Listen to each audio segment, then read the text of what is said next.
Hello, Wide Real News viewers. Don't forget to subscribe to stay informed with our exclusive news coverage. Today, we dive deep into Sudan's ongoing conflict, with devastating stories from the ground and insights into international actions. Since April 2023, Sudan has been plunged into a relentless war between the Sudanese Armed Forces (SAF), led by General Abdel Fattah al-Burhan, and the Rapid Support Forces (RSF), commanded by General Mohammed Hamdan Dagalo, known as Hemedti. What began as a power struggle over the country's future has evolved into a humanitarian catastrophe, with the fighting leading to over 150,000 civilian deaths and the displacement of millions. Reports from Khartoum reveal a city transformed into a battlefield, and eastern Al Jazeera has been devastated by violence against civilians, particularly from RSF forces. This violence has severely impacted local communities, leading to mass displacement, famine, and alarming levels of gender-based violence. Khartoum, Sudan's capital, is barely recognizable. Residents who once enjoyed a thriving city now navigate rubble-strewn streets amid daily shelling. Cemeteries are overflowing, and mourners are forced to bury loved ones in unmarked graves on vacant land outside cemetery walls. The Ahmed Shafi Cemetery in Omdurman, on Khartoum's outskirts, is filled to capacity. Just last month, Muhammad Adam, a 65-year-old carpenter, was killed by a mortar while resting in his home. His daughter, Imaine, barely survived the blast that tore through their courtyard. Such tragedies have become heartbreakingly common in this war-torn region, with artillery fire frequently claiming civilian lives and wreaking havoc on neighborhoods.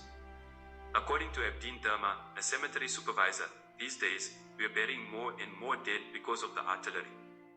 His words underscore the relentless toll the fighting has taken on Khartoum's residents, trapped between warring factions. In Al Jazeera state, the RSF has reportedly committed grave human rights abuses.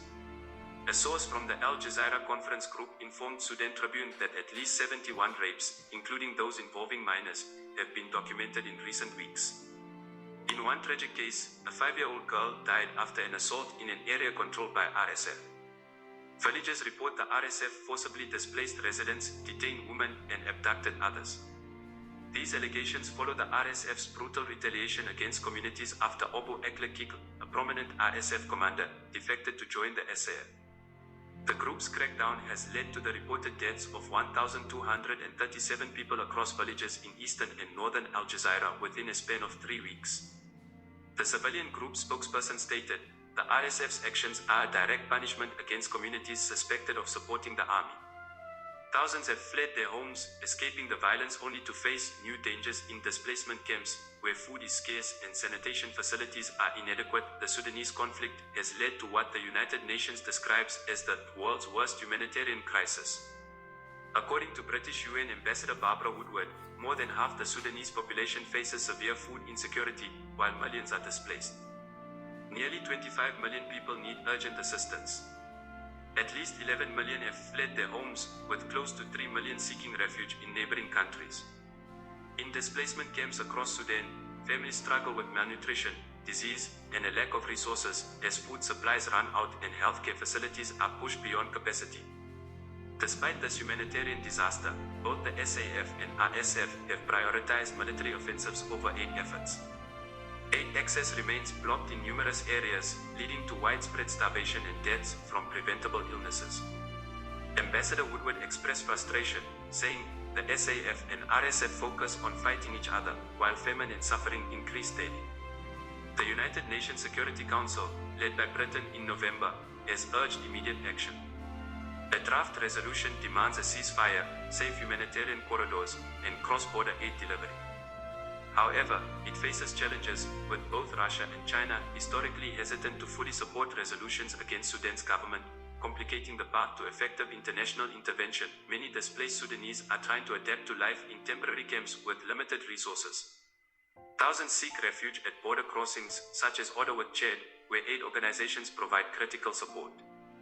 However, Sudanese authorities have only temporarily approved access through order, a decision due to expire soon.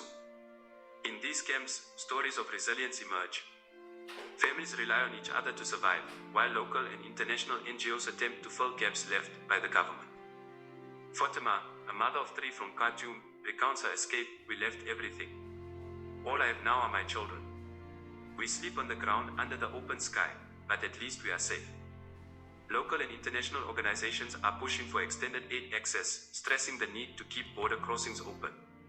Camps on both sides of the Sudan-Chad border are swelling beyond capacity, with children, the elderly, and those with medical needs suffering the most. The United Nations and various human rights groups have called for the Sudanese warring parties to adhere to humanitarian standards, but the response has been mixed.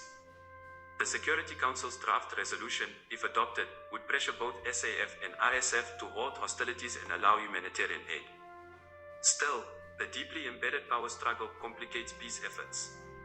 Britain's draft resolution insists that the RSF immediately cease its offensives and calls for the SAF and RSF to prioritize the well-being of Sudanese civilians over military ambitions. Despite growing international pressure, peace remains elusive. Sudanese civilians are paying the ultimate price, with many questioning the viability of their future and whether they'll ever see an end to the violence. Sudan's war has become a tragedy of epic proportions, fueled by political ambition and marred by widespread human rights abuses.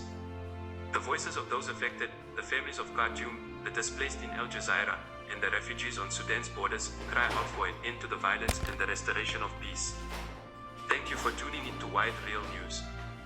If you're moved by these stories, please remember to subscribe so you won't miss any critical updates from around the world. Let's continue to support and share these stories in the hope of a peaceful future for Sudan.